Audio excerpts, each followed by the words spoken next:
All right, so you're hitting a 5x ROAS on your ads and you're thinking you're crushing it. You're celebrating, you're telling people your campaigns are profitable. And then you look at your bank account and you have no fucking money. You're doing the math in your head thinking, I spent $10,000, I made $50,000 back. Where did the money go?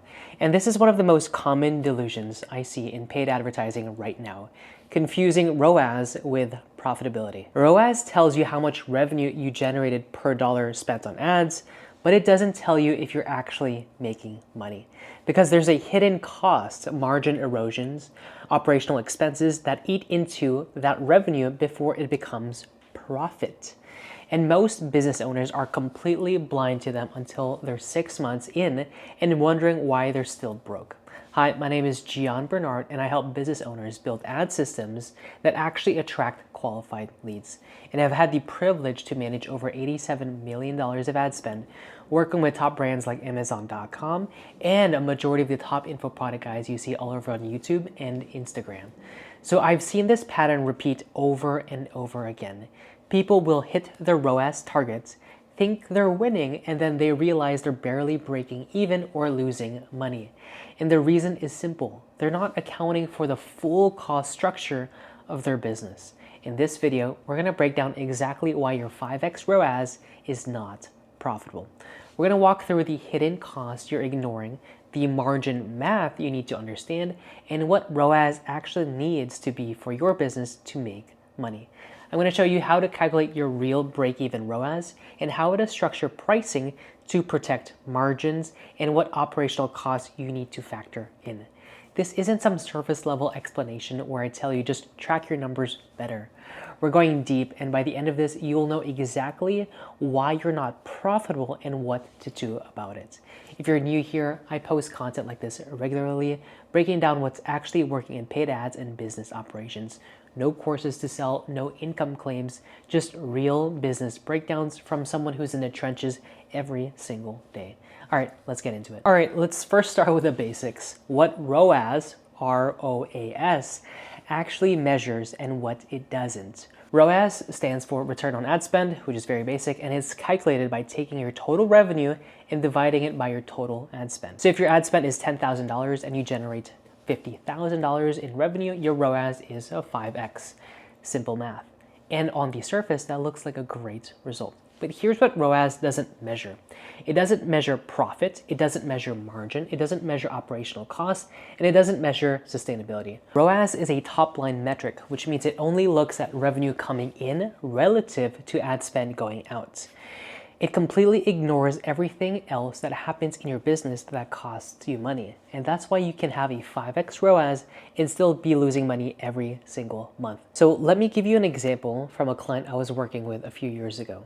They were selling a high-ticket coaching program, $5,000 price point, and they were consistently hitting a 5x ROAS on their ads, which means if they spend $20,000 a month on ads, they generate $100,000 in revenue. So they thought they were crushing it. But when we sat down and actually walked through the full cost structure, the picture changed completely. So here's a complete breakdown. First, they were paying 20% commission to their sales team on every deal closed, 5% to the setter and 15% to the closer. So that's $20,000 right off the top from there. Second, they had a CSM managing all their client communications and onboardings, another $3,000 per month. And they're running a funnel through a webinar platform that costs $500 a month, plus automation tools and email software is another $800 per month total.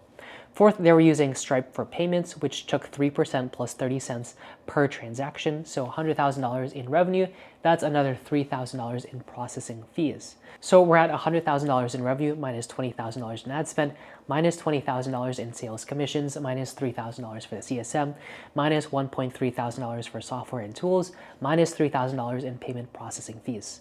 That gets you $52,700 before we account for the real killers, cost of goods sold, and also refunds. Their COGS, which is the cost of actually delivering the program, was about $1,500 per client in their time, materials, templates, and support systems. And 20 clients a month, that's $30,000 in delivery costs right there. Then there were refunds, and this is where it got ugly, because they were offering payment plans through Split It or even Klarna. The refund and dispute rate was running around 15%. Most of those refunds were coming from low quality leads whose payment plans couldn't afford the program, and they either disputed the charge or defaulted. So 15% of $100,000, that's $15,000 in refunds and chargebacks that they had to pay back. Now let's do the math. $52,700 minus $30,000 in COGS minus $15,000 in refunds. That leaves $7,700 in actual profit before taxes. So they thought they were making $50,000 plus a month, but they were actually making less than $8,000. And we haven't even accounted for taxes, which could take another 25 to 30% of that profit. So the real take home was probably closer to $5,000 to $6,000 in take home per month on $100,000 in revenue. So that's 5 to 6% net profit margin, and they were working 60-hour weeks to make that happen. So why does this even happen? And this isn't even an isolated case. This is the default state for most businesses running paid ads. They focus on ROAS because it's the easiest metric to track, and it feels good to see a big number. But they ignore the cost structure behind the revenue because it's harder to calculate and less exciting. So they operate in this delusional state where they think they're profitable, but they're actually just generating revenue that gets eaten up by costs. And the longer they operate this way, the worse it gets because they keep scaling ad spend, thinking it's going to make them richer. But all they're doing is scaling revenue, not the profit. And eventually they hit a ceiling where they can't scale anymore because the margins are too thin. The real killers are always the same: COGS that are higher than expected and refunds from low quality leads, especially those on payment plans. And most people don't realize how bad it is until they're 6 months in and the bank account doesn't match the revenue dashboard. So let's define key terms here because most people confuse them. Revenue is the total amount of money that comes in from sales. That's the top line number. Margin is the percentage of revenue that's left after you subtract the direct cost of delivering the product or service. That's your gross profit margin. And profit is what's left after you subtract all the costs, the ad spend, delivery cost, OPEX, sales commissions, refunds, and basically everything. So if you generate $100,000 and your COGS is $30,000, your gross profit is $70,000. But if your total costs, including ad spend, commissions, overhead, and refunds, are $92,300, your actual profit is $7,700, which is a 7.7 net profit margin. That's the real number that matters, not the ROAS, not the revenue, but the profit.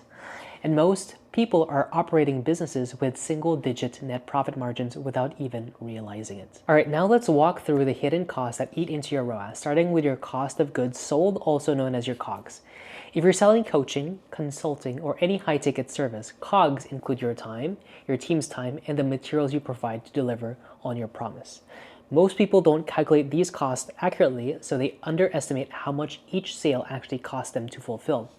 For example, if you're selling a $5,000 coaching program and you spend $10,000 delivering it and your time is worth $200 an hour, that's actually $2,000 in delivery costs right there. If you have a team member handling onboarding, support, or parts of the delivery, you're paying for their salary or hourly rate, so that's factored in as well. If you're providing templates, resources, software accesses, or any materials, those have a cost as well. Add in the time your CSM spends managing client communications, scheduling, and problem solving, and you're easily at $2,500 to $3,000 in total delivery costs per client. That means your gross margin on $5,000 in sales is only 40 to 50%, not 100% like you assumed. And if you're not tracking this, you have no idea if you're actually making money on each customer. So the second hidden cost, sales team commissions. If you're running a high-ticket business and you're paying your sales team a percentage of each deal closed, most businesses pay 5% to the setter for qualifying and booking the call and 15% to the closer for actually closing the deal. So on a $10,000 sale, that's $500 for the setter and $1,500 for the closer, which is $2,000 total for 20% of the sale. And if your sales team isn't closing at a higher rate, you're paying them to waste your ad spend on unqualified leads. Then there's sales overhead, CRM software to manage the pipeline, sales training, and any other tools or systems that they use. All of that adds up, and it's coming out of your profit before you even realize it. And here's the kicker. If your lead quality is bad and your sales team has to work way harder to hit the same close rates, which means you're paying more commissions for worse results. Third hidden cost, software, tools, and platform fees. Most businesses are running 10 to 15 different software subscriptions just to operate. You've got your CRM, your email marketing tool, your scheduling tool, your webinar platform, your payment processor, your automation software, and your analytics tool. Webinar platforms like Zoom or Demio or Webinar Jam typically cost $500 per month as a flat monthly fee.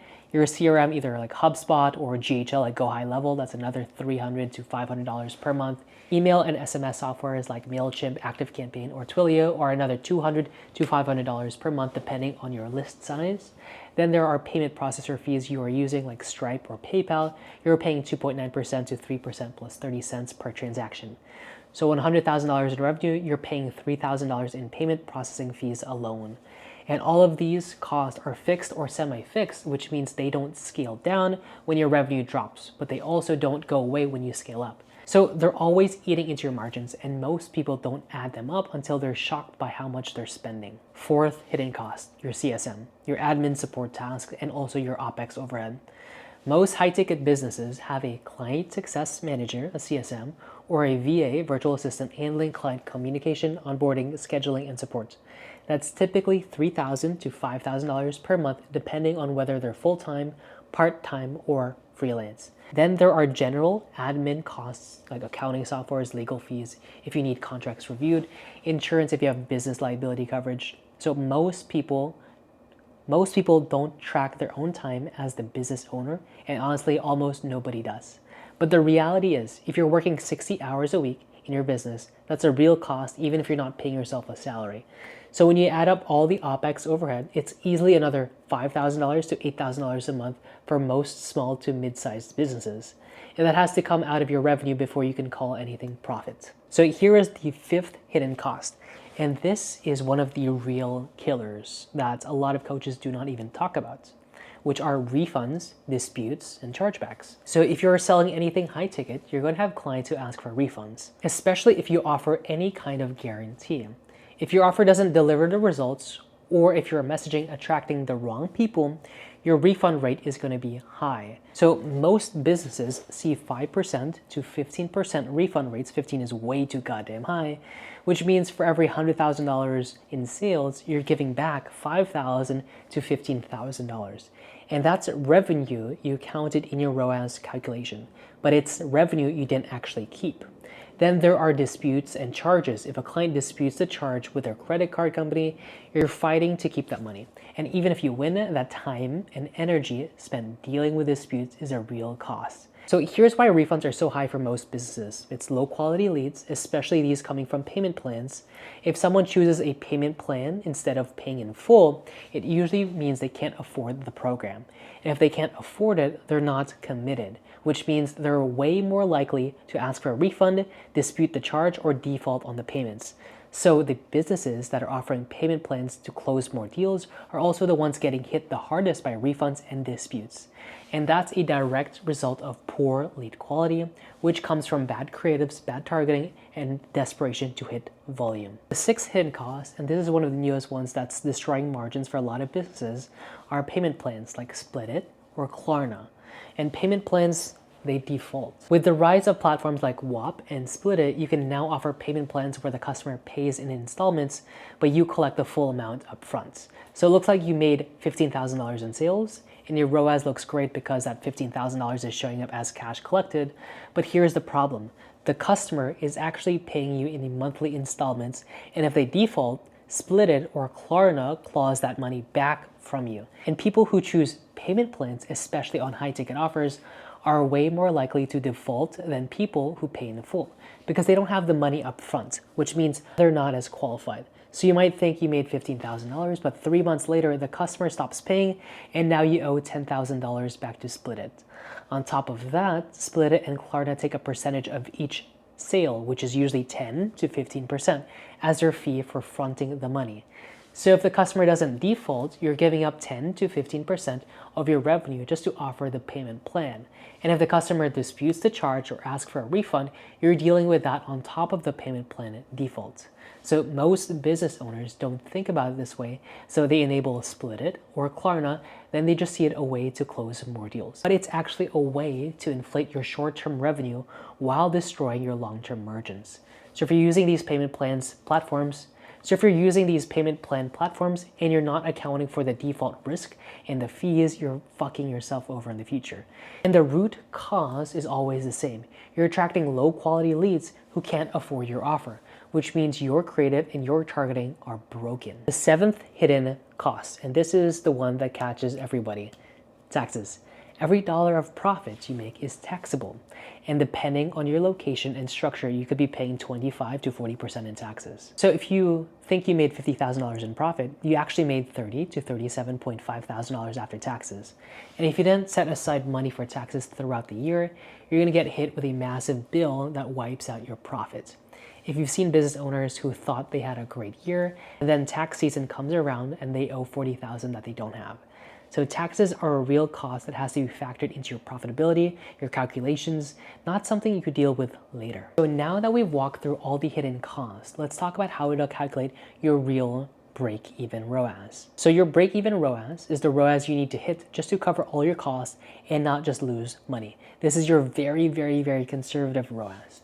Anything above that benchmark is profits. Anything below that is a loss. So here's the formula. Break-even ROAS equals 1 divided by your net profit margin as a decimal. So if your net profit is 20%, that is 0.20, and 1 divided by 0.20 equals 5. That means your break-even ROAS is 5x, which means you need to hit a 5x ROAS just to break even. If your net profit margin is 10%, your break-even ROAS is a 10x, which is way harder to achieve. So the lower your margins, the higher your ROAS needs to be just to stay profitable. So let's walk through a real example so you can see how this works. So let's say you're selling a $10,000 coaching program, and here's your cost structure. COGS per client is $2,500, which is your time, your team's time, your materials, and the support to deliver the program. Your sales commission is 20% total, which is $2,000 per client, $500 for the setter, and $1,500 for the closer. And ad spend per client, let's say your cost per acquisition is $2,000 based on a 5x ROAS. Your CSM and your OPEX is allocated per client. CSM and operational overhead allocated per client, $500, which is software, admin, and other fixed costs. And payment processor fee is 3% of $10,000, which is $300. Refunds, let's assume a 10% refund rate, so $1,000 per client on average. So your total cost per client is $2,500 plus $2,000 plus $2,000 plus $500 plus $300 plus $1,000, which equates to $8.3 thousand, which means your profit per client is $10,000 minus $8.3 thousand, which is $1.7 thousand. Your net profit is $1.7 thousand divided by $10,000, which is 17%. So your break-even ROAS is 1 divided by 0.17, which is a 5.88x ROAS. That means if you're hitting a 5.88x ROAS, you're breaking even. If you're not hitting a 5x ROAS, you're actually losing money on every sale. And if you're hitting a 7 or 8x ROAS, you're profitable, but only about 70 to 30% after all costs. So why do most people get this calculation wrong? Because they don't only account for direct costs like ad spend and maybe sales commission, and they ignore everything else. They don't account for COGS, they don't account for refunds, they don't account for payment plan defaults, and they don't account for OPEX overhead. So they think their margin is 70 or 80% when it's actually 15 to 25% after all costs are included. And then they set a ROAS target based on that inflated margin, and they wonder why they're not making any money. So the first step is fixing this is to do a full cost audit and figure out your real net profit margin. Once you know that, then you can calculate your real break-even ROAS and set realistic targets. All right, so here's how to build a simple cost model for your business. Step number 1, list every single cost category in your business, your fixed and also your variable. Your fixed costs are things that don't change with volume. Your softwares, your salaries, your CSM. Your variable costs are things that scale with the volume, your COGS, like commissions, ad spend, payment processing fees, refunds. Step number 2, allocate those costs on a per customer or per sale basis. So if your fixed costs are $10,000 a month and you close 20 clients a month, that's $500 in fixed cost per client. Add that to your variable cost per client and you get your total cost per client. Step number 3, subtract your total cost per client from your average order value to get your profit per client. Step number 4, divide your profit per client by your average order value to get your net profit margin. Step number 5, calculate your break-even ROAS using the formula I just gave you. And now you have a cost model that tells you exactly what ROAS you need to be profitable with. So once you know your break-even ROAS, you can set a target ROAS that gives you a healthy profit margin. Most businesses should aim for a net profit margin of at least 20 to 30% net profit to have a sustainable and scalable business. So if your break-even ROAS is a 5x, you want to be hitting at least 6 to 7x ROAS to operate in that range. If your break-even is a 6x ROAS, you need to be hitting 8 to 10x to be truly profitable. And if you're not hitting those numbers, you have two options: increase your ROAS or decrease your costs. So we'll talk about both of those strategies in the next section. All right, quick notes before we get into the strategies to fix this.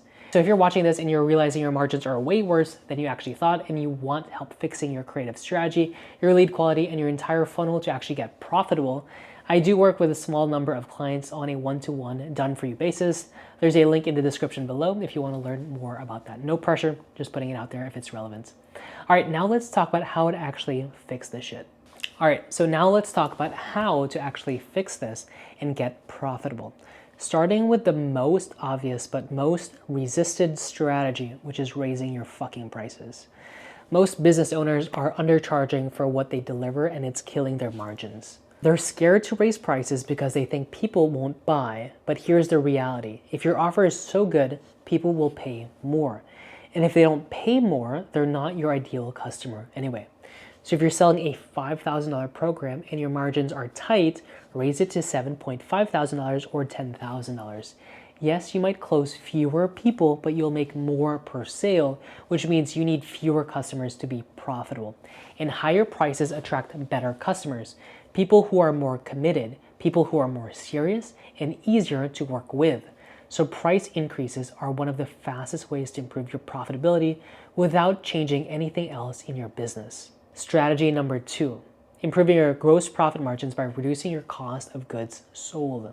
So if you're spending too much time or money delivering your services, you need to systematize it and scale it. For coaching and consulting, that means creating templates, frameworks, and processes that reduce the time you spend per client. It means hiring junior team members to handle parts of the delivery so you're not the bottleneck.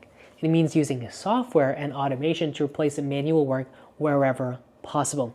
Every dollar you save on COGS is a dollar that goes straight to your margin, which improves your profitability without needing to increase ROAS. Third strategy, cut unnecessary operational costs. And most businesses have a lot of fat to trim. Go through your software subscription and cancel anything you're not actively using every single week. Go through your team and make sure everyone is fully utilized. If you have people sitting around with nothing to do, you're burning money.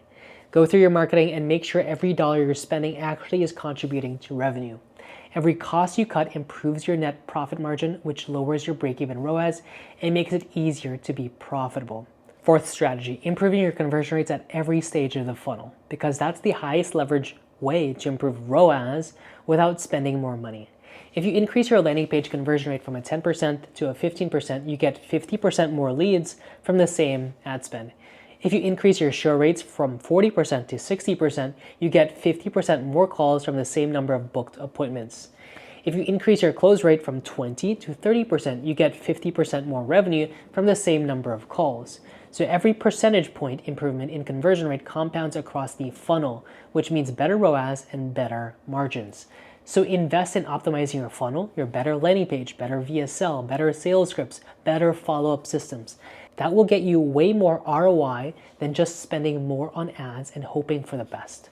Fifth strategy, increase your customer lifetime value so that even if your initial ROAS isn't amazing, you make it up on the back end. If you're only making one sale per customer, you're leaving a ton of money on the table. You should have upsells, advanced programs, masterminds, or ongoing support that packages and keep customer paying from you over and over again in the long run. The more you can increase LTV, the more you can afford to spend on customer acquisition, which gives you more room to operate.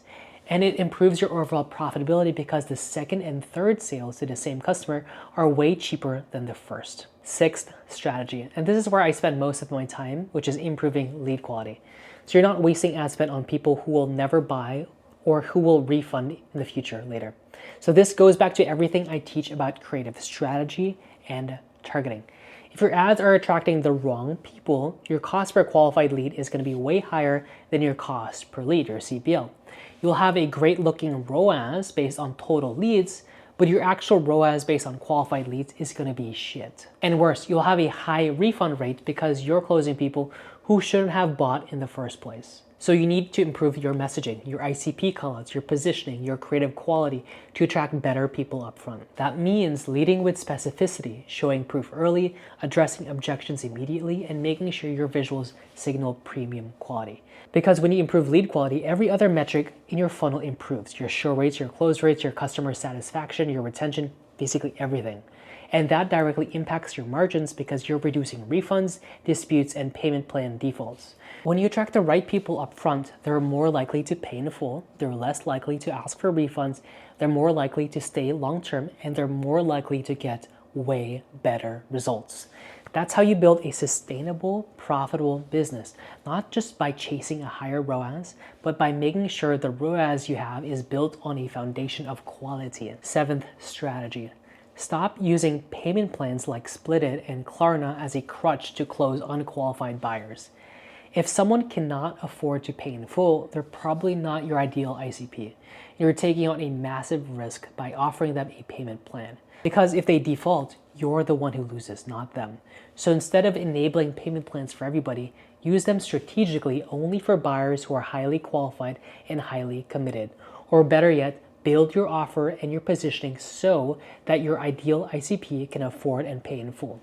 Because pay in full customers are higher quality, more committed, less likely to refund, and get way better results. Every payment plan you offer is a gamble, and most of the time you lose. And the reason you're relying on payment plans in the first place is because your lead quality is absolute shit, which means your creative and your targeting needs to be fixed. Eighth strategy, track the right metrics, not just ROAS. You need to be looking at cost per qualified lead, cost per book call, cost per closed deal, and net profit per customer. Your refund rate, your payment plan default rate, and your overall net profit margin. Those are the metrics that actually tell if your business is healthy. ROAS is useful for a directional metric, but that's not the whole story. And if you only optimize for ROAS, you'll miss the real problems. So build a dashboard that tracks all the metrics that matter and review it weekly so you can spot issues before they become a disaster. All right, so to quickly recap everything we just covered about why a 5x ROAS isn't actually profitable. ROAS measures revenue relative to ad spend, but it doesn't account for all the other costs in your business. Those hidden costs include your COGS, your sales commissions at 20% total, CSM, your OPEX, software, payment processing fees, refunds, disputes, payment plan defaults from platforms like Split It or Klarna, and taxes. And when you add all of those up, your real net profit margin is way lower than you think, which means your break-even ROAS is way higher than you realize. The real killers are always COGS and refunds are always driven by low-quality leads, especially those coming from payment plans. To calculate your real break-even ROAS, take 1 divided by your net profit margin as a decimal. So if your margin is 17%, your break-even ROAS is 5.588x ROAS, which means you need to be hitting at least a 6x ROAS just to break even. To actually get profitable, you need to raise prices, reduce your COGS, cut unnecessary costs, improve conversion rates, increase LTV, improve your lead quality to reduce refunds, stop using payment plans as a crutch, and track the right metrics. You need to stop chasing revenue and start chasing profit, because revenue without profit is just a vanity metric that makes you feel good while your bank account stays empty. Anyways, not sexy advice, but it's advice that you need to hear. Anyways, that's it for today. Much love, and I'll see you in the next one. Cheers.